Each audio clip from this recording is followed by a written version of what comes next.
Who will take the curse before it ruins another pack? Rowan Pike shouted, and Hollowgate Market pulled back from Clara Hayes as if fear itself had been placed on the auction platform. Snow fell through the open roof beams of the border market, soft and white at first, then gray where it touched the muddy boards below. Clara stood in the center of the platform wearing a faded blue-gray dress and a brown cloak so worn at the edges that the wind moved through it like fingers through loose thread. Her left wrist was wrapped in an old strip of cloth, tied carefully, not to hide guilt, but to survive the way people looked at her when they saw what lay beneath. She kept that hand close to her chest. She had learned early that some people feared what they refused to understand, and others enjoyed having someone to blame. Rowan Pike stood beside the auction table in a dark wool coat, his smile bright beneath the hanging lanterns. He was a broker of unwanted things, or so the market called him. Old tools, winter debts, failed contracts, people too weak to be protected by law and too poor to be defended by family. Today, he held Clara's transfer paper between two fingers like a dirty handkerchief. Willow Creek sends her away with full witness, he announced. A curse-bearer marked since childhood. Crops failed under her shadow. Children fell sick when she passed their doors. Livestock wandered. Wells froze. Bad luck follows her like a second coat. The crowd murmured, half afraid, half thrilled. Clara closed her eyes for one breath. She had heard every version of that story. When rain came too late, they looked at her wrist. When winter came too early, they crossed the street. When a child coughed through the night, mothers who had once accepted Clara's tea would not meet her eyes in the morning. Yet it had been Clara who ground herbs until her fingers smelled of mint and pine. Clara who sat beside sickbeds. Clara who patched coats for children whose parents told them not to touch her hand. Curse-bearer, they called her, because gratitude was easier to forget than fear.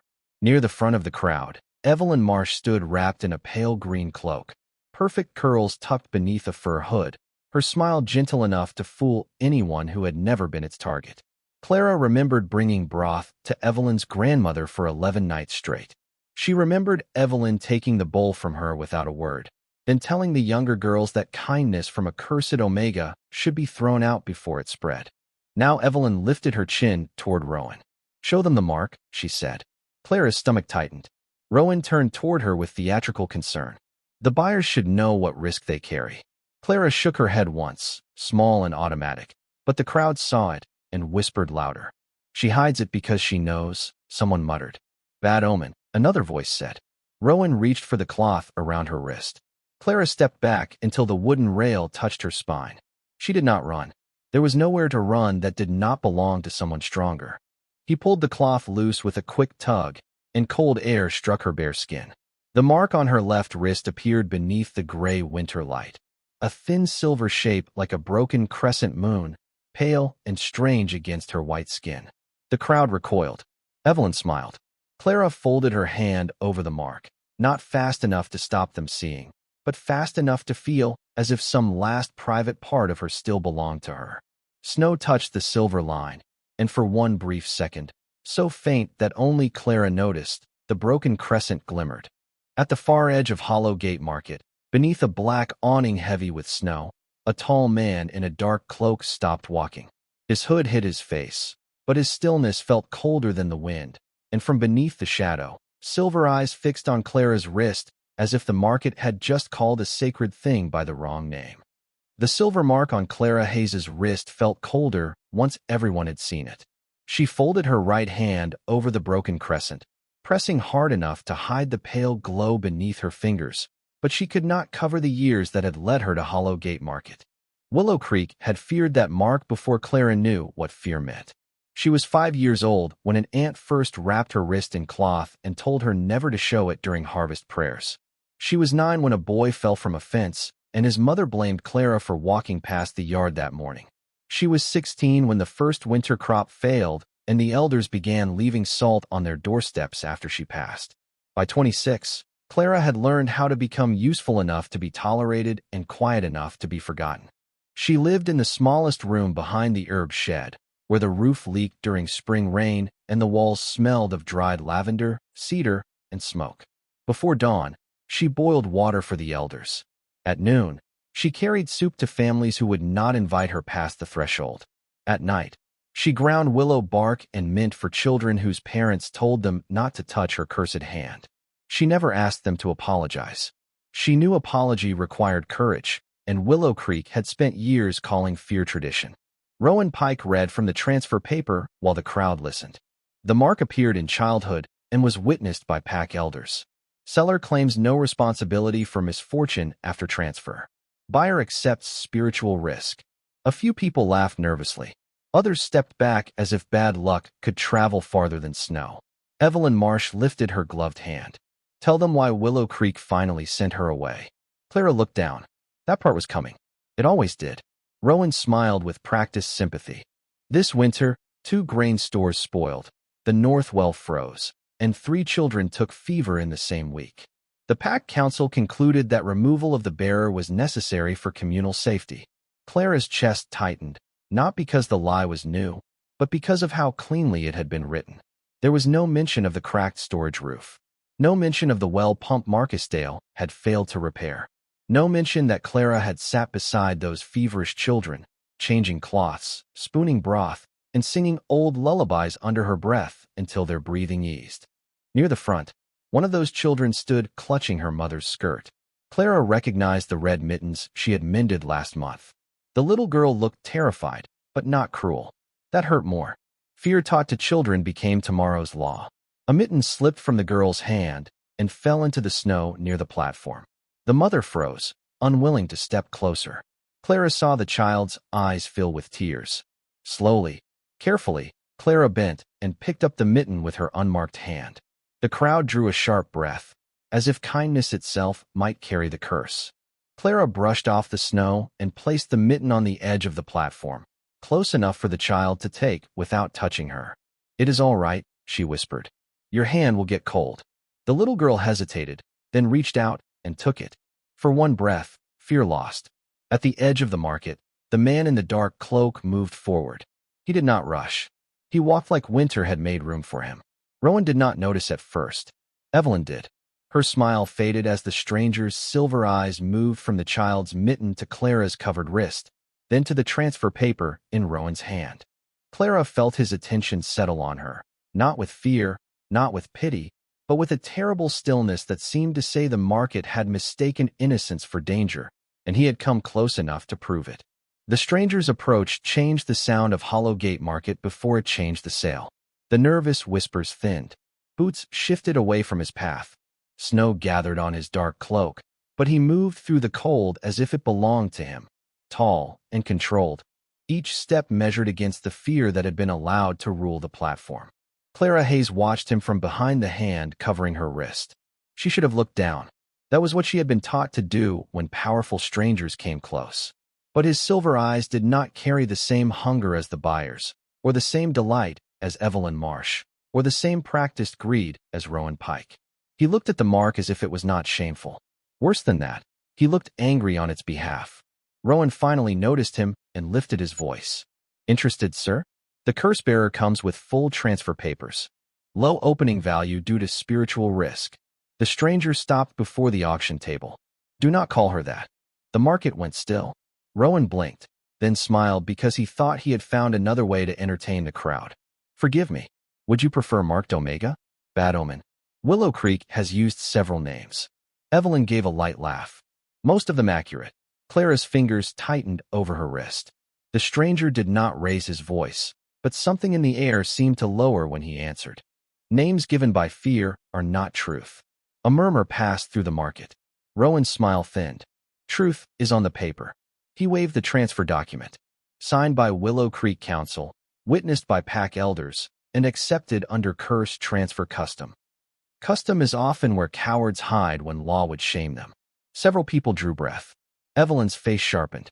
"You speak boldly for a traveler. I speak plainly for a witness." The word witness moved through Clara like a match struck in a dark room. No one had ever wanted to witness what happened to her. They wanted explanations that excused them, signs that frightened them, stories that made their cruelty feel necessary. But this man had watched the child take the mitten. He had seen Clara choose gentleness while the market called her dangerous. Rowan leaned closer over the table. "If you are not bidding, step back. There will be no bidding." Rowan laughed, louder than needed. Every buyer says that until the price lowers. The stranger turned his head toward Clara. His voice changed, not soft enough to be weak, but careful enough to give her room. May I see the mark? Clara froze. The question was small, but it carried the weight of every time someone had taken instead of asked. Rowan made an impatient sound. She has already been displayed. The stranger's silver eyes cut to him. I did not ask you. The market held its breath. Clara slowly lowered her hand. Snow touched the bare skin of her wrist again. The broken crescent lay pale and thin, like a scar made of moonlight. She expected the stranger to step closer, to grab, to inspect, to confirm whatever horror others had named. He did none of those things. He stayed where he was and looked from a respectful distance. For the first time, being seen did not feel like being stripped. The mark glimmered faintly. The stranger's expression changed. Coldness passed across his face, then recognition, then a kind of fury so controlled it frightened the people around him more than shouting would have. That is not a curse, he said. Rowan scoffed. You cannot know that. I know exactly what it is. Evelyn stepped forward quickly. It has brought misfortune to Willow Creek for years. The stranger looked at her with winter in his eyes. No. Willow Creek brought misfortune to a girl and blamed the mark for surviving it. Clara could not breathe. The words struck places inside her that had never been defended before. Rowan slammed the transfer paper onto the table. Enough. This market recognizes curse transfer. The stranger reached beneath his cloak and placed a dark silver emblem beside the paper, a storm wolf beneath a northern crown. The mark on Clara's wrist pulsed once in answer, brighter than before. Around the edges of Hollow Gate, several cloaked figures lowered their heads. The stranger looked at Rowan and said, Then this market has been recognizing a crime. The storm wolf emblem lay beside Rowan Pike's transfer paper, and Hollow Gate Market seemed to forget how to breathe. Clara Hayes stared at the dark silver crest, then at the faint light pulsing beneath the broken crescent on her wrist. It had never answered anything before. It had only existed, silent and strange, under cloth and rumor and years of blame. Now, for the first time in her life, the mark responded to something outside her fear. Rowan saw it too. His face tightened, but greed was a stubborn thing, and men like him trusted paperwork longer than truth. A decorative token, he said, though his voice had lost its polish. Northern trinkets do not cancel witness transfer. The stranger did not look away from him. Read the transfer aloud. Rowan gave a short laugh. This is a market, not a courtroom. It became a courtroom when you sold a superstition as law. The crowd shifted. Evelyn Marsh stepped closer, her pale green cloak bright against the muddy snow, her smile trying to return and failing at the edges. You are frightening people over nothing. Willow Creek knows what she is. We lived with her bad luck. Clara looked at Evelyn then, really looked, and memory rose with painful clarity. Evelyn's grandmother trembling with fever, Clara sitting beside her through the frozen night, Evelyn waiting in the doorway, but never entering because care was easier to request than respect. You lived with her kindness, the stranger said. You renamed it when it became convenient. Evelyn's cheeks flushed. Rowan seized the moment and lifted the transfer paper high. The buyer accepts spiritual risk, physical service, and full removal of the bearer from Willow Creek territory. That is lawful under curse transfer custom. The stranger's silver eyes hardened. There is no royal law called curse transfer. A ripple of shock moved through the market. Rowan's fingers tightened on the paper. Border towns have their own customs. Custom may guide festivals, marriages, and winter trade. The stranger's voice dropped lower. It does not own a woman. Clara felt the words enter her slowly, almost too large to believe. For years, people had treated her body like a place where their fear could be stored. They had pointed to her wrist when barns leaked, when wells froze, when children coughed. They had made her carry every misfortune because she was quiet enough and poor enough and marked enough to be blamed. But now this stranger stood before them all and spoke as if the wrongness was not in her skin, but in their hands. Rowan turned sharply toward the crowd. Are you going to let an outsider insult Willow Creek testimony? Some murmured uneasily. Fear wanted its old shape back. Evelyn saw that and lifted her chin. If he is so certain, let him take her. Let him carry the curse north and see what follows. A nervous laugh stirred, but it died when the stranger turned toward Clara. Again, He did not reach for her. Again, he asked with his eyes before his words followed. Clara Hayes, did you agree to this transfer? Hearing her name spoken cleanly almost hurt. Not curse-bearer. Not bad omen. Clara Hayes. She swallowed, feeling every face press toward her answer. The child with the red mittens looked up from her mother's side. Clara thought of Willow Creek, of locked doors, of bowls accepted through cracks, of the cloth she tied over her wrist each morning so others could pretend their fear was mercy. No, she said. Her voice was thin, but it did not break. The stranger inclined his head, as if that answer mattered more than every signature on Rowan's paper. Then the transfer is void. Rowan snapped. You have no authority to say that.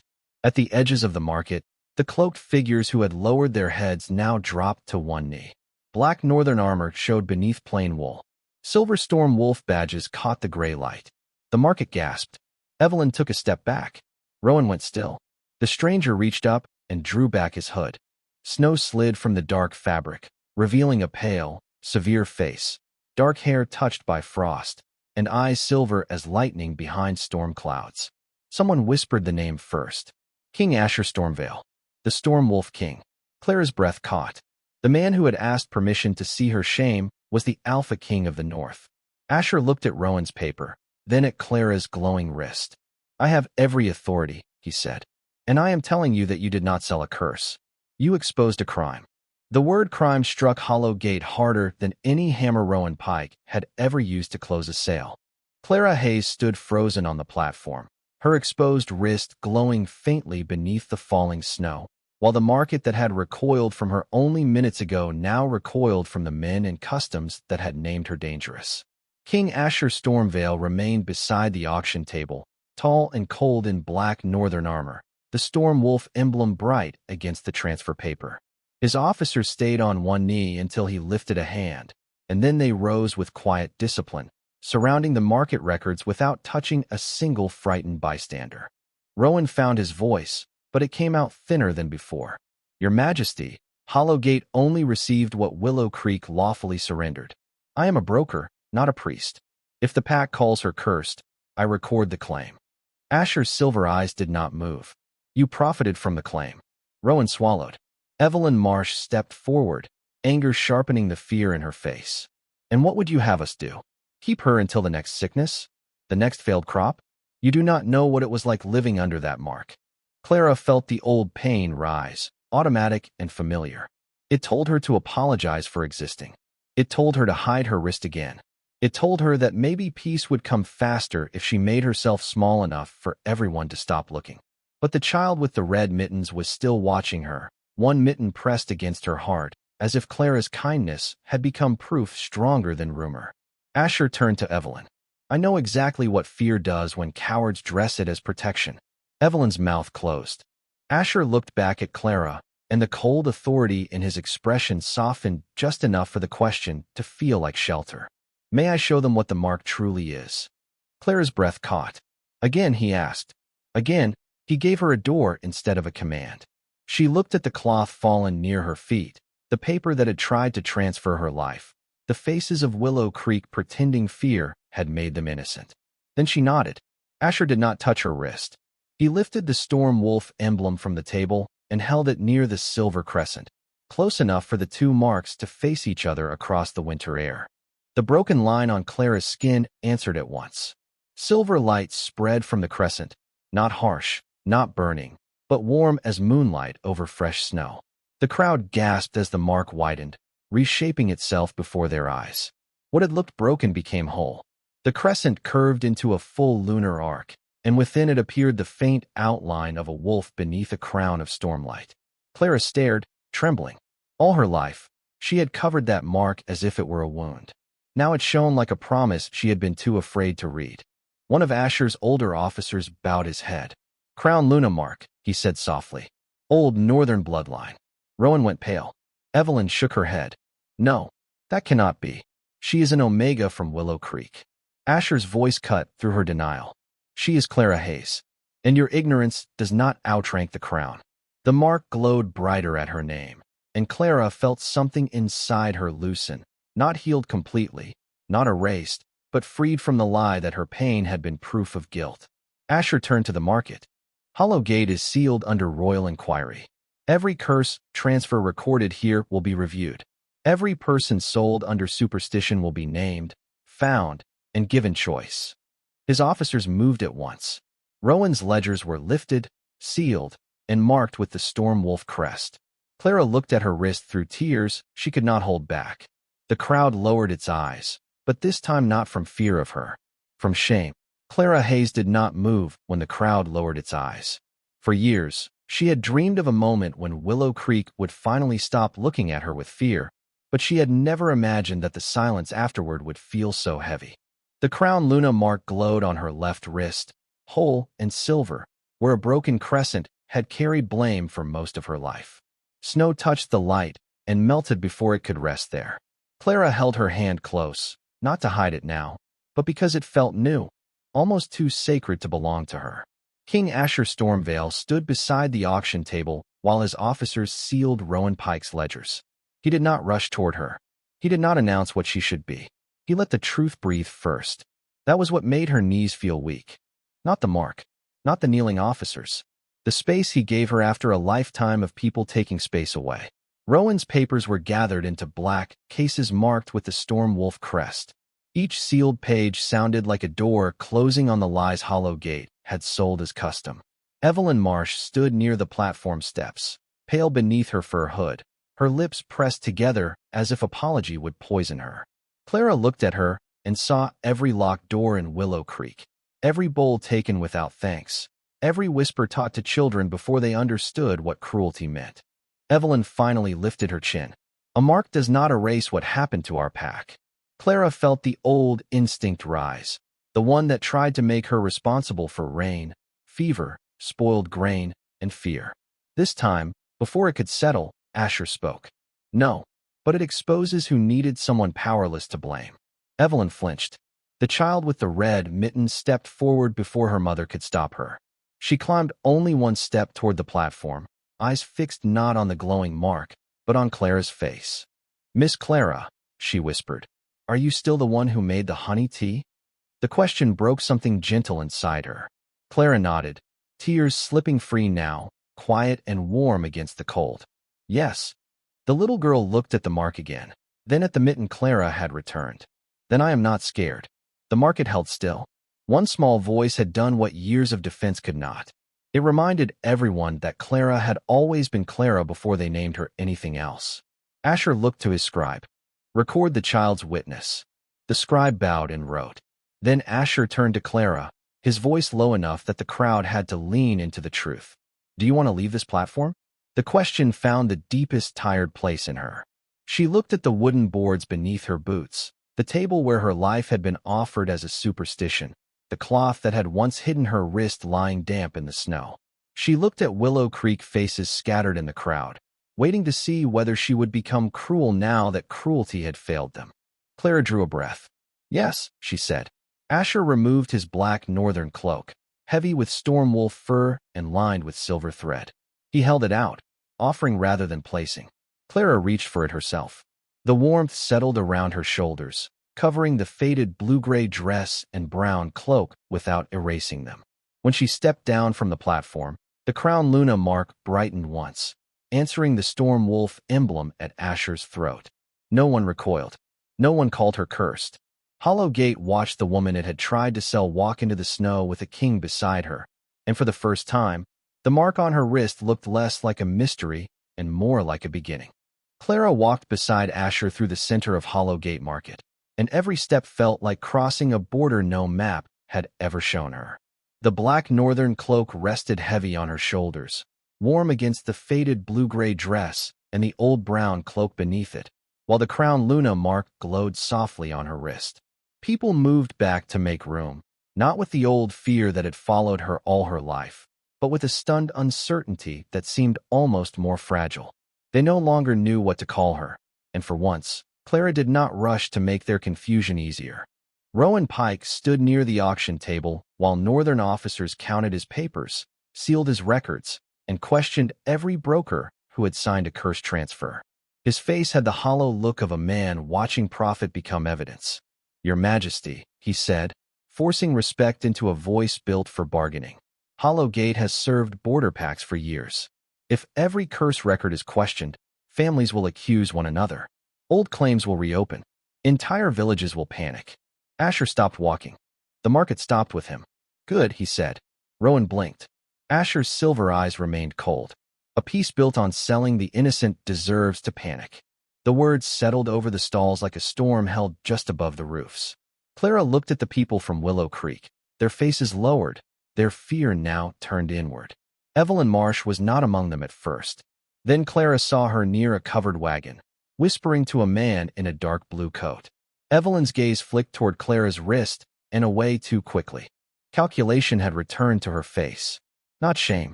Calculation. Clara understood then that being recognized would not end the danger. It would only change its shape. A curse-bearer could be thrown away. A crown Luna could expose everyone who had helped throw her. Asher seemed to sense the shift in her breathing. He turned slightly, not touching her, but close enough for his presence to steady the cold around her. You see it now, he said quietly. Clara nodded. They are not afraid of the mark anymore.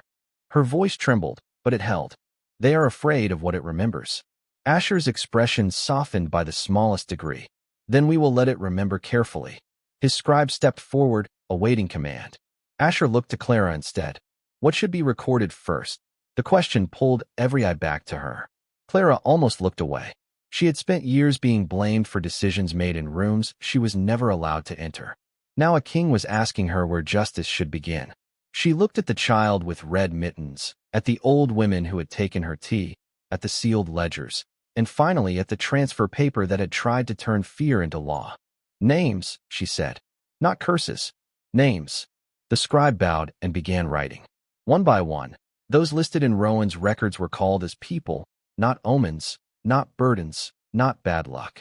Clara listened to the first names spoken aloud, then the second, and something inside her loosened with each one. The market did not become good in that moment. It became accountable. That was different, and maybe stronger. Evelyn watched from the wagon. Face pale with fury, she could not show.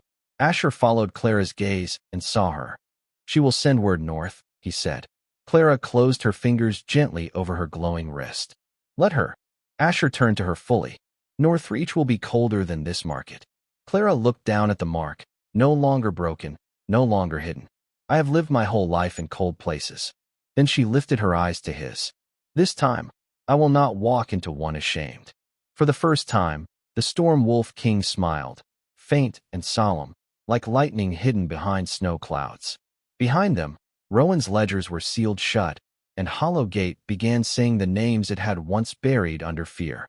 The first names from Rowan Pike's records were spoken into the winter air, and Hollow Gate Market began to understand that truth did not arrive like thunder. It arrived carefully, one restored person at a time. Clara Hayes stood near the auction platform with Asher Stormveil beside her, the black northern cloak warm over her shoulders, the crown Luna mark glowing on her wrist like a small moon refusing to be hidden again. A royal scribe read each entry from the sealed ledger, then asked the person standing before him for the name they chose to answer to. Some voices came quickly, some trembled, some were barely more than breath, but each one changed the market. Cursebearer became Clara Hayes. Bad Omen became Mary Ellis. Winter Burden became Thomas Gray. Unlucky Girl became Rachel Moore. The words that had once been used to erase people fell away, and names took their place like candles lit in a long hallway. Clara listened with her hand pressed lightly against her wrist. The mark warmed each time another name was written. It did not hurt. It felt like recognition moving through her body, gentle but undeniable. Asher noticed the way her fingers tightened. Too much, he asked quietly. Clara shook her head. No, just more than I knew could be carried. His silver eyes softened. You do not have to carry it alone. The words settled beside her without trapping her. That was what made them safe. Evelyn Marsh still stood near the covered wagon, watching the scene unfold with a face that tried to remain composed and failed each time the scribe closed another false record. Finally, she stepped forward, voice smooth but thin. Your Majesty, Willow Creek made its decision under fear. Fear is not always cruelty. Asher looked at Clara, giving her the first right to answer. Clara felt the market waiting. Once, that would have crushed her. Now the waiting felt different. not demand. Space. She turned toward Evelyn. Fear can explain a wound, Clara said, her voice quiet but clear. It does not excuse making someone else bleed for it. Evelyn flinched as if the words had found the place she kept hidden under silk and pride. Asher's oldest officer approached with a second ledger, older than Rowan's, its cover stiff with frost and age. Your Majesty, he said, these records show similar transfers from Willow Creek going back 15 years. Clara's breath caught. 15 years. Longer than her public shame. Longer than the name curse-bearer had belonged to her alone. Asher took the ledger, opened it, and his expression turned colder than the snow. Then this was not superstition, he said. It was a system. The crown Luna mark flared softly, and the storm wolf emblem at his throat answered with a pulse of silver light.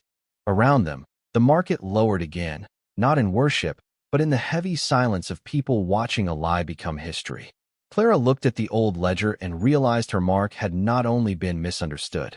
It had been useful to those who needed fear to stay profitable. Her sadness changed shape then. It did not vanish. It sharpened into purpose. Find them, she said. Asher turned to her. Everyone. Clara looked toward the people waiting near the stalls, some crying, some holding hands, some hearing their own names for the first time in years. Everyone. Asher nodded once. So ordered. The scribe wrote it down, and with that, Clara Hayes was no longer simply the girl saved from a platform. She became the first voice in an inquiry that would reach from Hollow Gate to Willow Creek, and from Willow Creek to the cold halls of Northreach. By the time the final name was written, Hollow Gate Market no longer looked like a place that could pretend innocence. The auction platform still stood beneath the falling snow, Rowan Pike's table still bore the scratches of old bargains, and the lanterns still swung from their iron hooks, but every false title had begun to lose its power. Curse-bearer, bad omen, winter burden, risk transfer. Those words lay broken in the royal ledger, replaced by names, dates, witnesses, and the first clear line of an inquiry that would not end at the market gate. Clara Hayes stood wrapped in Asher Stormvale's black northern cloak, the crown Luna mark bright on her wrist, and no cloth left between her skin and the world. She had thought being seen would feel like judgment. Instead, it felt like standing in sunlight after years of being told she belonged to the dark. Asher closed the old Willow Creek ledger with one gloved hand, his expression calm enough to frighten anyone who understood royal silence. Hollow Gate is sealed under crown protection, he said. No transfer leaves this market. No record is destroyed. No person named in these books disappears before testimony is heard. The northern officers bowed and moved into place at the exits, not with panic, not with force, but with the quiet order of law finally remembering its purpose. Rowan Pike sat beneath guard beside his own ledgers, smaller now, without the crowd laughing for him. Evelyn Marsh stood near the wagon line, her pale green cloak stirred by the wind, her eyes fixed on Clara's glowing wrist. Willow Creek will say you are being fooled, she called, voice tight. They will say she brought this trouble to us. Clara looked at her, and for the first time, Evelyn's words did not reach the old wound the same way. No, Clara said softly. I carried what they would not face. That is different. The child with the red mittens smiled at her from beside her mother, and that small smile steadied Clara more than the kneeling officers or the shining mark. Asher turned to Clara. What do you want done first when we reach Northreach? Another choice. Another question placed carefully in her hands. Clara looked toward the northern road beyond the market, where black pines bent under snow and the sky deepened into storm-gray light. She thought of the people whose names had only just been restored, of those still hidden in old records, of children taught to fear marked wrists before they learned kindness. Find the others, she said, and make every council explain who they blamed when their own choices failed. Asher's silver eyes warmed with restrained respect. Then, that is where we begin. He offered his arm without reaching for her. Clara looked once at the auction platform, at the fallen strip of cloth that had hidden her wrist for so many years. She did not pick it up. She did not need it anymore. She placed her hand lightly on Asher's sleeve and stepped away from Hollow Gate by her own will. Behind them, the market bowed its head while names continued to be read into the cold, one after another, until the air itself seemed less haunted. But near the covered wagon, Evelyn broke the seal on a private writing case and pressed dark green wax onto a folded letter bound for Northreach. By nightfall, the old families would know that the Storm Wolf King had found a crown Luna in the girl they called cursed, and every house that had profited from fear would begin preparing to bury the truth before Clara Hayes reached the palace.